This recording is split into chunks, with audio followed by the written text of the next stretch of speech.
Assalamualaikum warahmatullahi wabarakatuh. Saya Veronica Susanti, NPM 719212734. Baik, di sini saya akan mencoba menjelaskan tentang pajak penghasilan pasal 21. Jadi, pajak penghasilan 21 ini dipungut sehubungan dengan pekerjaan, jasa maupun kegiatan yang dilakukan oleh wajib pajak orang pribadi. Di mana PPh pasal 21 ini dipotong, disetor atau dilaporkan oleh pemotong pajak, yaitu pemotong pajak sendiri itu ialah pemberi kerja, bendaharawan pemerintah, dana pensiun, badan perusahaan, dan penyelenggaraan kegiatan. Terus subjek pajak PPh pasal 21 ini ada beberapa. Yang pertama ada yang namanya pegawai, di mana pegawai itu terdiri dari PNS, pegawai tetap, pegawai lepas yang memperoleh penghasilan dari pemberi kerja secara berkala. Terus yang kedua itu ada penerima pensiun, penerima honorarium, dan penerima upah. Dan yang terakhir itu ialah orang pribadi yang memperoleh penghasilan sehubungan dengan pekerjaan, jasa maupun kegiatan dari pemotong pajak. Nah, pengecualian subjek pajak di sini itu ada dua, yaitu yang pertama ada pejabat perwakilan diplomatik dan konsulat atau pejabat lain dari negara asing dan orang-orang yang diperbantukan kepada mereka yang bertempat tinggal sama dengan mereka dengan syarat bukan warga negara Indonesia, serta tidak menerima atau memperoleh penghasilan lain di luar jabatannya. Terus yang kedua itu ada pejabat perwakilan organisasi internasional dengan syarat dia itu bukan warga negara Indonesia dan tidak menjalankan usaha lain untuk memperoleh penghasilan di Indonesia. Terus apa saja sih hak dan kewajiban subjek pajak? Itu ada beberapa. Yang pertama itu pada saat mulai bekerja atau mulai pensiun, untuk mendapatkan pengurangan PTKP, penerima penghasilan harus menyerahkan surat pernyataan kepada si pemotong pajak sebagaimana yang dimaksud dalam pasal 21.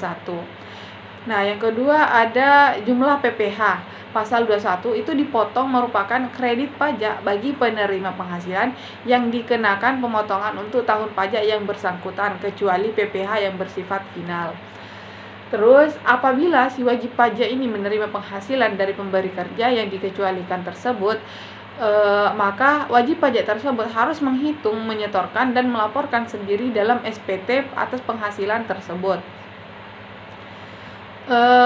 Terus di sini ada pengecualian objek pajak PPh. Di sini ada beberapa. Salah satunya itu ialah pembayaran asuransi dari perusahaan asuransi kesehatan, asuransi jiwa, dan asuransi dwiguna. Untuk pemotongan ini juga ada beberapa. Salah satunya ialah si pemberi kerja yang membayar gaji, upah, honorarium, tunjangan sehubungan dengan pekerjaan atau jasa yang dilakukan oleh pegawai atau bukan pegawai. Terus hak dan kewajiban pemotongan pajak PPh pasal 21 itu ada beberapa. Untuk kewajiban pemotong pajak, yang pertama itu mendaftarkan diri terlebih dahulu, yang kedua menghitung, memotong, dan menyetorkan pajak, yang ketiga itu menghitung kembali PPh pasal 21 yang terutang, dan yang terakhir itu adalah mengisi, menandatangani, dan menyampaikan SPT. Nah, untuk yang dikecualikan sebagai pemotong pajak itu ada dua, yaitu adalah kantor perwakilan negara asing dan organisasi internasional seperti IMF dan ILO. Nah, untuk tarif pajak penghasilan pasal 21. Nah, tarif pajak di sini itu digunakan sebagai tarif pemotongan atas penghasilan yang terutang PPh pasal 21, yaitu tarif pajak pasal 17 Undang-Undang PPh. Terus ada yang namanya surat terutang, ada yang namanya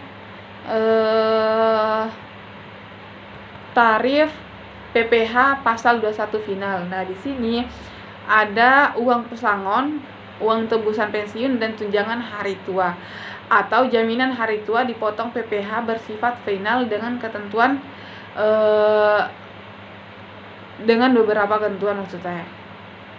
Di mana di sini ada rumus bahwasanya PPh pasal 21 final itu sama dengan penghasilan bruto dikali 15%. Baik, mungkin itu saja yang bisa saya sampaikan, kurang dan lebihnya saya mohon maaf.